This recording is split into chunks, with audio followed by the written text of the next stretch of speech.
The cat named Master Sox has arrived home to Adelaide after being found 400 kilometres away in MILDURA, over the Victorian border. The much-loved pet had been missing since January before his owners got a call out of the blue earlier this month. The 7-year-old cat was caught in a trap set up by a vet in MILDURA, in Victoria's northwest, after someone saw him wandering around a yard for a number of days. Sophie McInnes and her parents, Carol and Jamie, had all but given up hope after the cheeky pet didn't show up for dinner one night in January at their home in Glenelg South. The family still have the cat's mum who they fostered when she was pregnant and decided to keep Soxies, as he's affectionately known, out of her litter of 6. All of a sudden, we couldn't find him, Ms. McInnes told news.com.au on September 11th. He's the friendliest cat, comes in, says hello, meow meow. We thought it was strange because he would always come to you.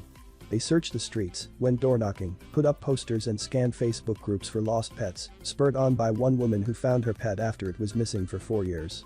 Ms. McInnes made countless trips around the suburb, but by April, they thought the worst. He's gone and not coming back, she recounted. She said she would answer calls from private numbers just in case someone had found him. Eventually, the microchip saved him. 8 months later, we get a call and he's in a different state, Ms. McInnes said. My mum rang me, she was in tears, and I could heard my dad crying in the background. She said. They've got Sox. I said. What do you mean? Who? MILDURA vet. It was crazy. Now it's getting him back. Ms. McInnes said Sox must have been pinched. There is no way that a cat could have walked that far unless he's a little Superman cat, she told news.com.au. He had to have been taken and dumped because the condition he was found in, he wasn't looked after. He was skinny, he has an abscess on his right paw, he was really frightened and very alert. However, the vet called on September 10th to say he's purring now, and like many of us in COVID-19 lockdown, Sox has put on heaps of weight.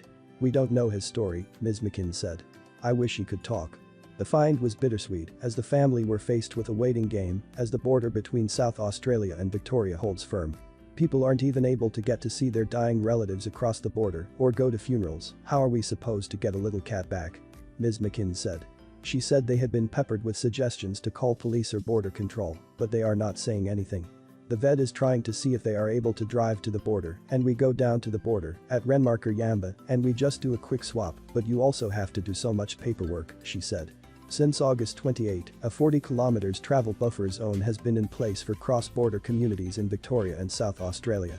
Travelers from Victoria, other than approved categories of essential travelers, are not permitted to travel to South Australia. In an update to news.com.au, Ms. McInnes said she and her mum drove to Barrie, 150 kilometres west of MILDURA on Tuesday morning, to get their cat back. He was couriered to Barrie from MILDURA, she said. He's doing extremely well. Super happy, purring and full of even letting us play with him and getting lots of kisses. Ms. McInnes said her mum is urging people to check their microchip details are up to date as her phone number had changed.